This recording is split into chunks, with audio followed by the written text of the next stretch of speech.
Retração da economia, os reflexos da greve dos caminhoneiros nas exportações pela aduana de cargas de Dionísio Cerqueira. Escolas fechadas em Tubarão, no sul do estado. Alunos estão sem aulas por causa da paralisação dos professores. Suspeita de lavagem de dinheiro, empresário de Joinville é preso temporariamente pela Polícia Federal. A prisão faz parte de uma operação... No estado, professora que foi condenada por torturar uma criança voltou à prisão. Ela aguardava o julgamento em liberdade e continuava lecionando.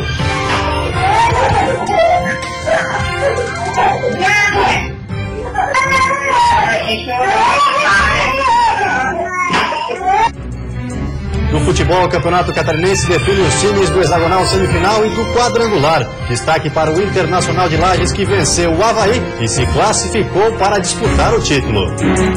O Band de Cidade desta quinta-feira já está no ar.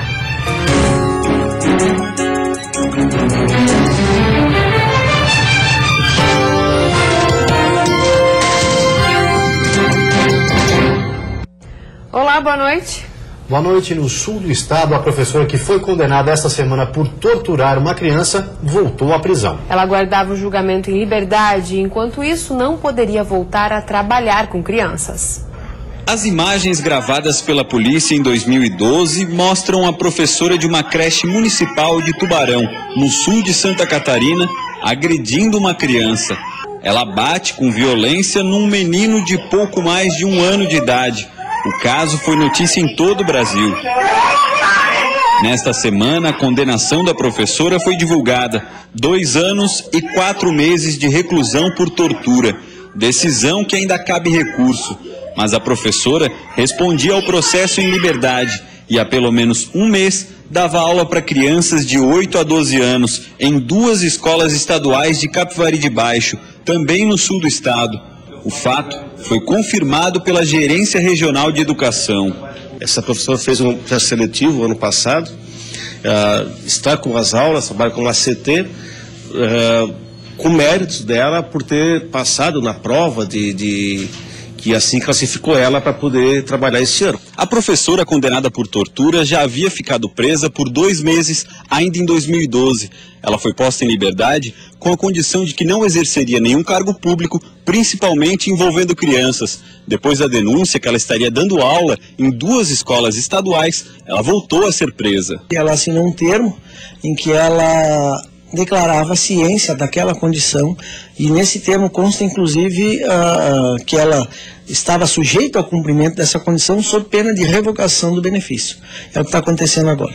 Em juízo, a professora chegou a alegar que na época estava sobrecarregada de serviço, tomando medicamentos sem orientação médica para combater o estresse e teria perdido o controle porque o menino não parava de chorar.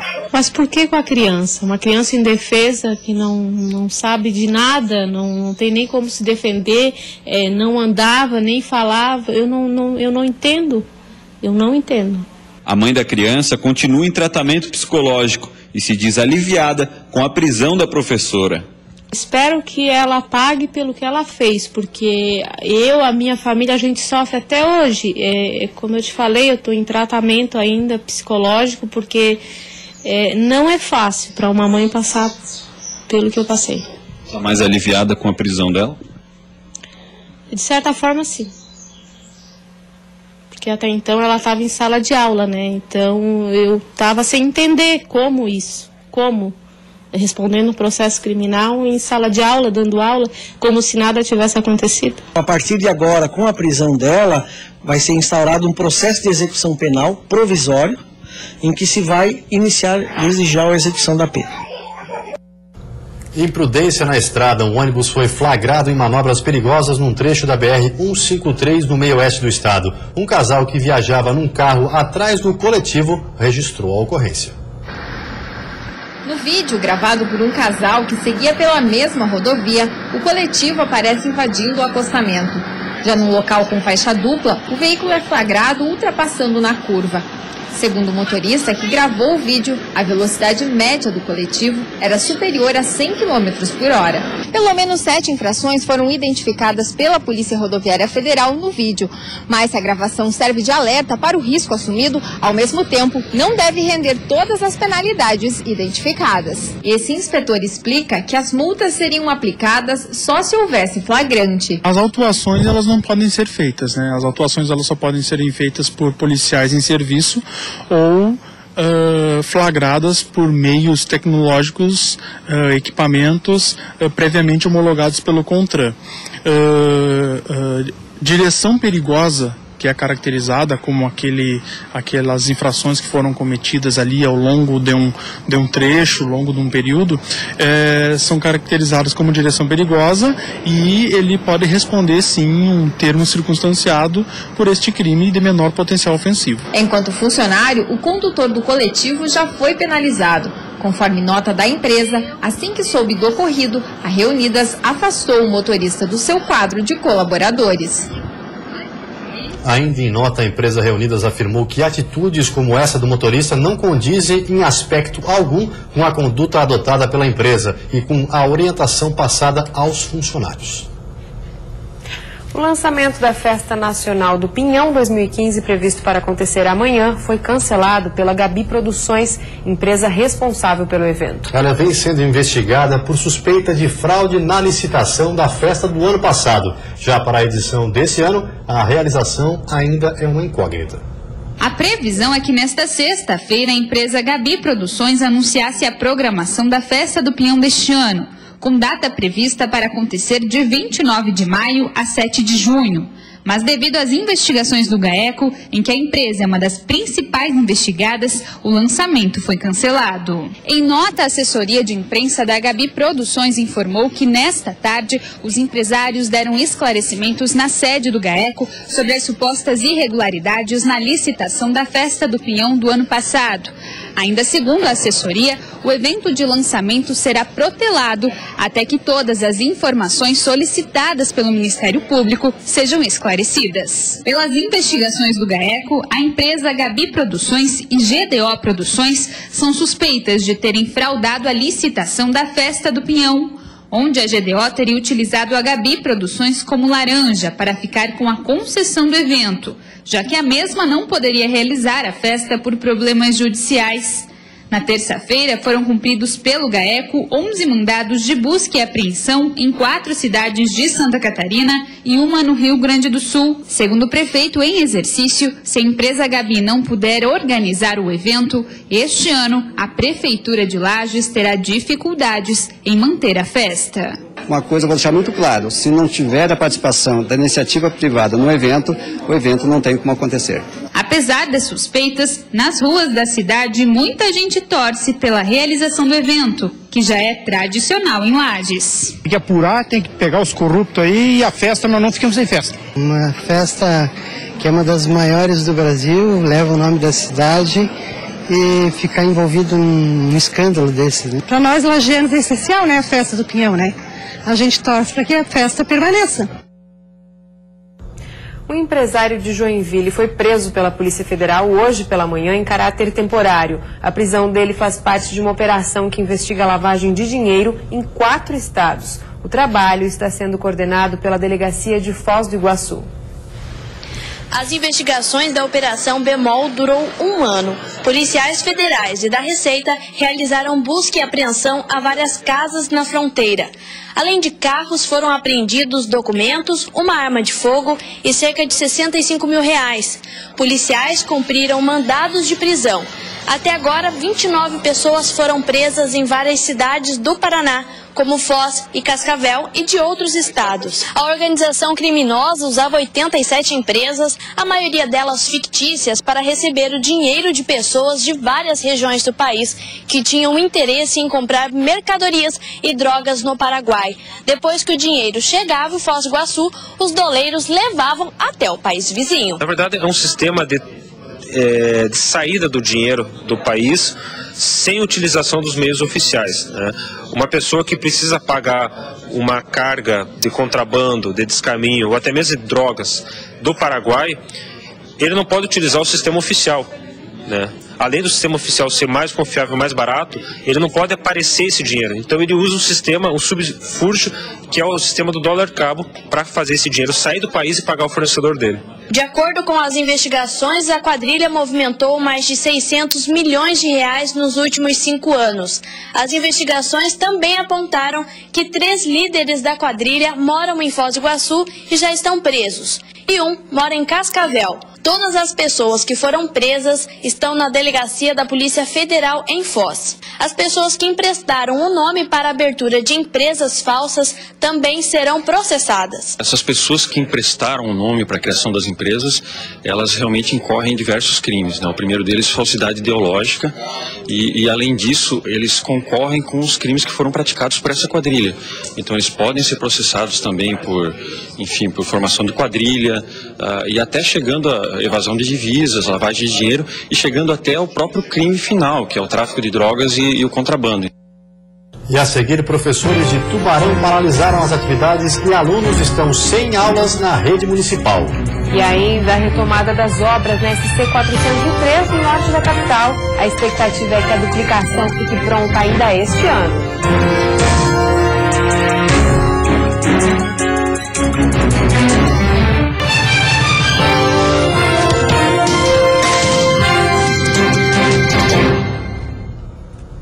Em Joinville, ônibus voltaram a ser escoltados depois do ataque de ontem na cidade. O ataque a um ônibus na zona sul de Joinville, ontem, em plena luz do dia, surpreendeu a população. O atentado aconteceu por volta do meio-dia, em um ponto próximo a uma escola municipal. 4 jovens armados cercaram o coletivo e mandaram os passageiros e o motorista saírem. Em seguida, derramaram gasolina na lataria e nos bancos para atear fogo.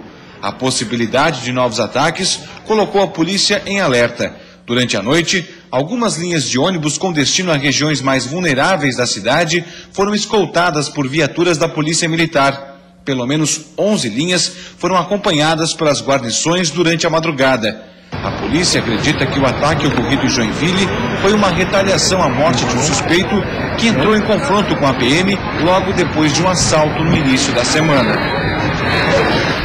Mais de 5.000 estudantes da rede municipal de ensino de Tubarão começaram o dia sem aulas. É que os professores entraram em greve e paralisaram as atividades. A manifestação reuniu mais de 100 professores que bloquearam um dos sentidos da principal avenida de Tubarão. A greve teve início hoje na rede municipal e pode afetar mais de 5.600 alunos. A principal reivindicação dos professores é sobre a hora-atividade, lei que existe desde 2011, mas que ainda não é cumprida no município. Até agora, nós só temos 10% que foi implementado em 2012 para os trabalhadores que são da educação infantil. No ensino fundamental ainda falta uma aula, mas mesmo assim, sem o concurso, não pode ter a hora-atividade. Ninguém na prefeitura quis gravar entrevista. A única manifestação oficial do município foi através de uma nota, que, de acordo com a presidente do sindicato, traz informações que não condizem com a realidade. O município realmente tem que se retratar dessa nota oficial, porque quem não conhece as nossas lutas acaba acreditando naquilo que é colocado numa nota oficial da prefeitura. A greve teve início hoje e será por tempo indeterminado. Ao todo, o município possui quase 800 funcionários na educação que atuam nas 49 unidades escolares de Tubarão.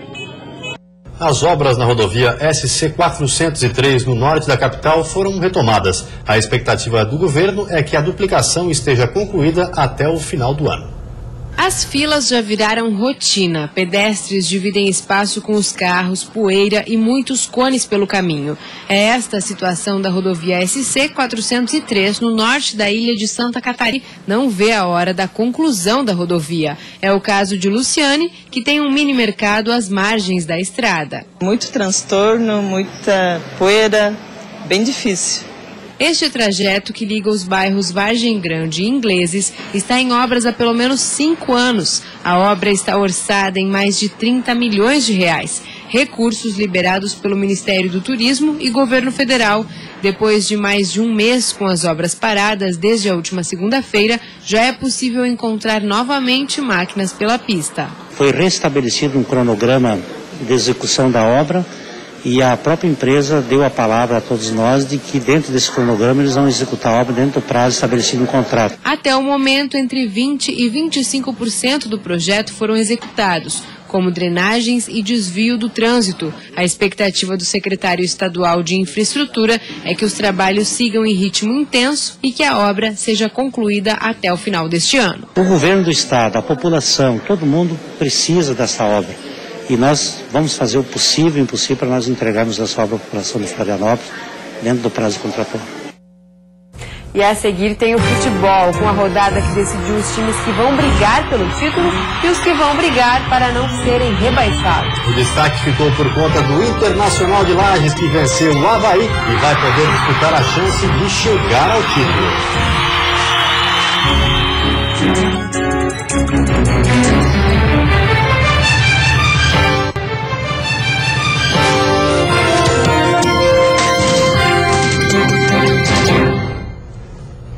O transporte mais utilizado por empresários é, sem dúvida, o avião. Mas em Joaçaba, no meio-oeste, o aeroporto está sem voos regulares desde 2013. A expectativa agora é mudar essa realidade para evitar um deslocamento de cerca de 170 quilômetros até o aeroporto de Chapecó.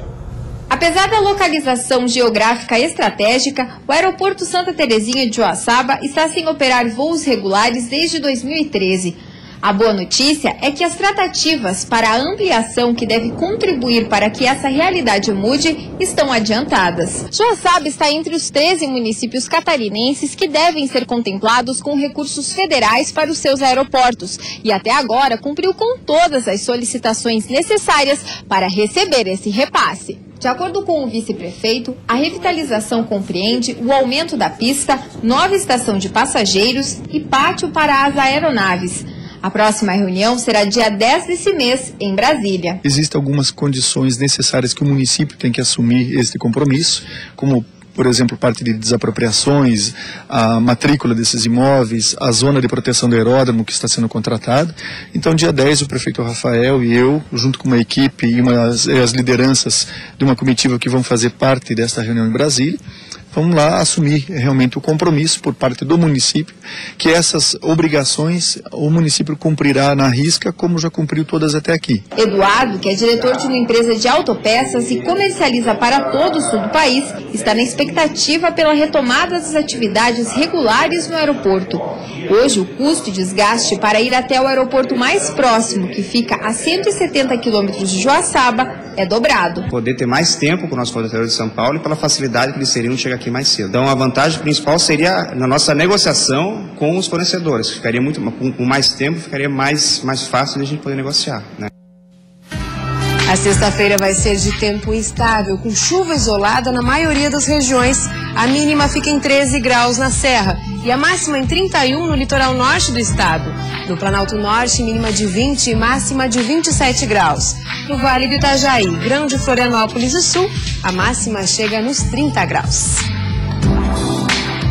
E agora o futebol. Nona rodada do Catarinense define os classificados para o hexagonal e os times que vão disputar o quadrangular da morte. Veja como foi. No Orlando Scarpelli, um jogo praticamente sem torcida. Figueirense e Metropolitano, classificados, apenas cumpriam tabela. E quem saiu na frente foi o Alvinegro, com esse gol de Dudu. Patrick, de pênalti, empatou para o Metrô. Mas depois de uma cobrança de falta de Rafael Bastos, o zagueiro Ferron desviou de cabeça e fechou o placar. O Figueirense ficou em segundo lugar, o Metropolitano em terceiro. Em Lages, um golaço de Reinaldo para o Internacional, 1-0.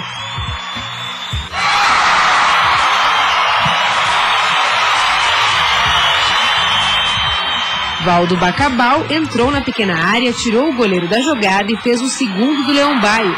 O Inter ficou na quinta colocação do hexagonal. O Avaí, com apenas um ponto, acabou na lanterna da primeira fase. Em determinado momento da competição agora, a gente estava fora. A gente passou 90% da competição fora dos 6. E entramos nos 6 na hora que tinha que entrar. Eu acho que isso que é planejamento. Em Itajaí, o Marcílio Dias abriu o placar com o Schwenk de cabeça. O Guarani de Palhoça empatou com o Michel, também de cabeça. O Marinheiro terminou na 9ª posição. O Bugre de Palhoça foi o 7º. Em Ibirama, Bruno Lopes marcou para o Criciúma a 1 minuto e meio do primeiro tempo. Thiago Santana aproveitou um rebote do goleiro e deixou tudo igual.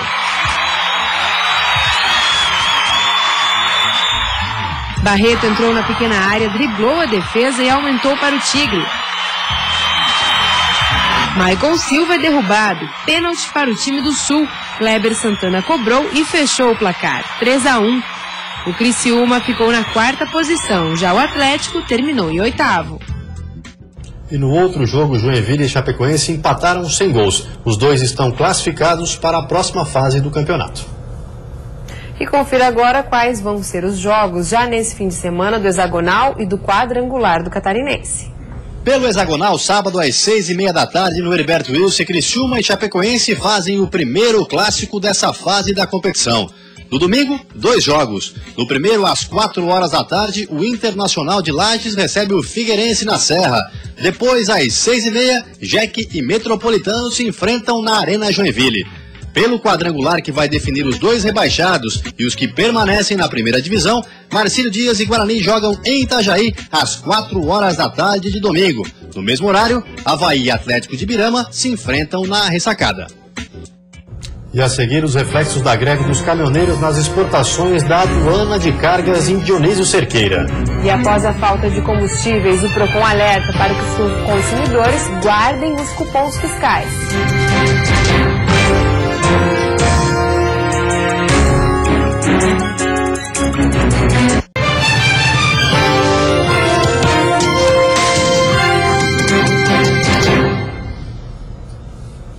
Após a greve dos caminhoneiros e a falta de combustíveis, o Procon alerta para que os consumidores guardem os cupons fiscais após abastecer-se e desconfiarem que o preço da gasolina está abusivo.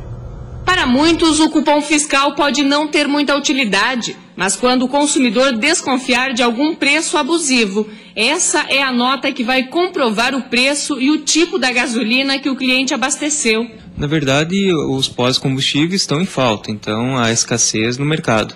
Mas o que é orientado é que o consumidor pega o comprovante de compra e, se verificar se está acima do preço utilizado, pelo menos há 15 dias atrás, antes da greve, fazer a denúncia ao Procon, né?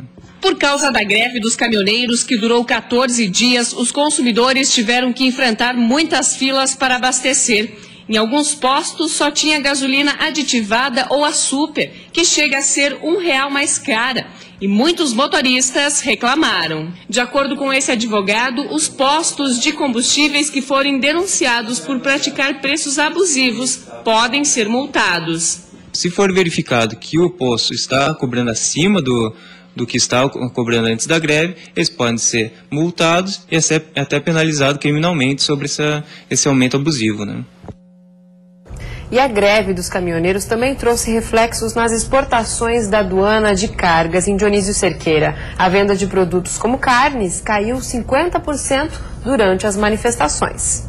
A aduana é a principal passagem de caminhões que vão para a Argentina e Chile. 50% dos produtos que passam pelo Porto Seco são de carnes. De acordo com a Receita Federal, o mês de fevereiro encerrou com 1.234 caminhões que passaram aqui pela aduana em Dionísio Cerqueira, mas a expectativa era de 1.400 veículos. A greve dos caminhoneiros influenciou diretamente nas exportações aqui no Porto Seco, entre o Brasil e a Argentina. E que a partir da próxima semana os embarques devem se normalizar, porque as empresas já terão à disposição os caminhões, vão retomar a produção durante esta semana.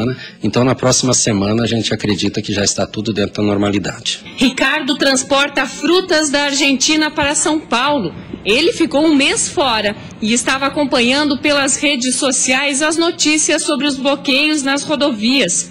Mas ficou tranquilo em chegar ao Brasil e saber que a greve dos caminhoneiros acabou. É gratificante, né? Porque a gente já sai da Argentina sem nada, né, de comida, né, na caixa de comida. Então, isso para nós aí prevalece bastante, né? Não atrasa nada, né? O cliente também, né? Seu Leucir Zanella demorou 11 dias para chegar até a aduana. Ele ficou preso em um bloqueio, mas o motorista não está satisfeito com a proposta que o governo federal fez para a categoria.